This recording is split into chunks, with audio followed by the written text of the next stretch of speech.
Developing this morning, the Department of Homeland Security linking multiple Democratic lawmakers in Minnesota to an illegal Somali national arrested as part of the immigration crackdown there. Abdul Dahir Ibrahim entered the U.S. in 1995 after being deported from Canada, where he was charged with welfare and asylum fraud. He had been living in Minnesota despite an order by an immigration judge for his removal back in 2004 because of his extensive history of fraud charges. He was finally arrested by ICE agents last week. DHS did post these pictures online of Ibrahim with multiple Democrats they say have allowed him to keep living in the U.S. under sanctuary policies, including failed Minneapolis mayoral candidate Omar Fattah, Congresswoman Ilhan Omar, and Governor Tim Walz. At the same time, the Centers for Medicare and Medicaid Services is threatening to cut off funding to Minnesota over concerns of fraud in the state. It's true. A Somali fraud ring in Minnesota stole over $1 billion from Medicaid. How did this happen? Well, Medicaid programs are run by the states, which in Minnesota means the Tim Walz administration. Governor Walz and the state's other Democrats rely on Somali votes to get elected, so they decided to look the other way because they were afraid of, quote-unquote, political backlash. Our message to Walz is clear. Either fix this in 60 days or start looking under your couch for spare change, because we are done footing the bill for your incompetence. Governor Walz is also under investigation by the House Oversight Committee. Last week, Chair James Comer gave him a December 17th deadline to provide documents and records related to the investigation.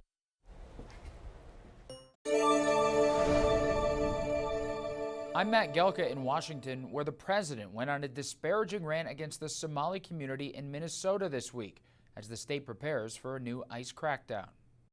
Immigration and Customs Enforcement launched an operation reportedly targeting Somali nationals in the Minneapolis-St. Paul region of Minnesota Wednesday. The new enforcement coming after the president ripped into the Somali community. I don't want them in our country, I'll be honest with you, okay? Somebody would say, oh, that's not politically correct. I don't care. I don't want them in our country. Their country's no good for a reason. Their country stinks, and we don't want them in our country. I could say that about other countries, too. Minnesota is home to the largest Somali community in the country, and the Trump administration is investigating a $1 billion fraud claim in the state where public assistance tax dollars have allegedly been funneled to terrorist organizations based in Somalia. Trump targeted Somali-American Congresswoman Ilhan Omar in his rant. We're going to go the wrong way if we keep taking in garbage into our country. Ilhan Omar is garbage. She's garbage.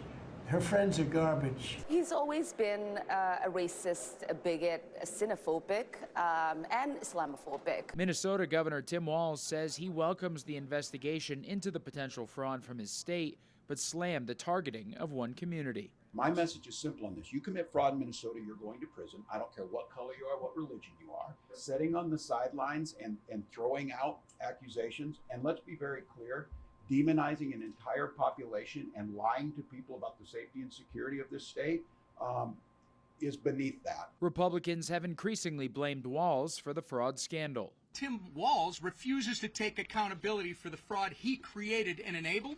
President Trump is committed to justice for the crimes against the taxpayers of Minnesota. Critics say the ICE crackdown on the Somali community is a waste of time and money because the overwhelming majority of Somalis living in Minnesota are naturalized U.S. citizens, according to census data.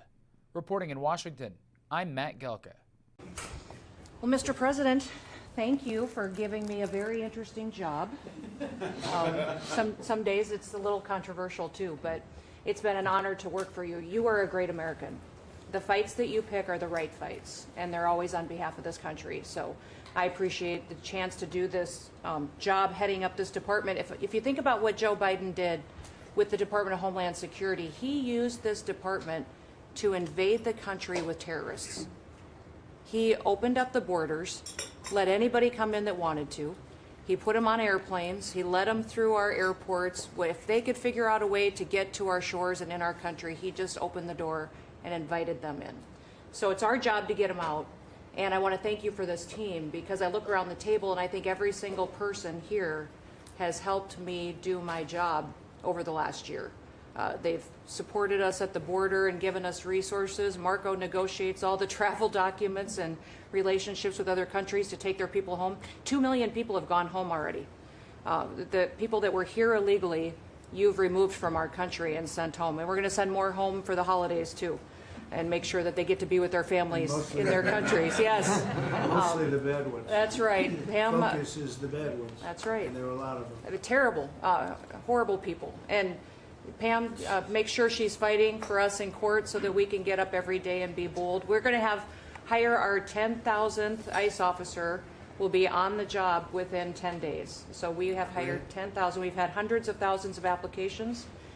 We've got within the department, TSA went through this government shutdown without any delays. They all showed up for their shifts and worked hard doing security.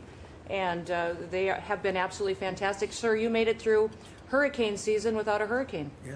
And so FEMA, you kept the hurricanes away. So we appreciate that. And FEMA is deploying resources and dollars 150% faster than ever before. So somebody does have something bad that happens to them, you are immediately there helping them and telling them they have the resources to get back up on their feet. So we have built and deployed hundreds of miles of border already. You have cut the fentanyl flow over the southern border by over 56%. You've saved hundreds of millions of lives with the cocaine you've blown up in the Caribbean. And, you told me to look into Minnesota and their fraud on visas and their programs. 50% of them are fraudulent, which means that wacko Governor Walz either is an idiot or he did it on purpose.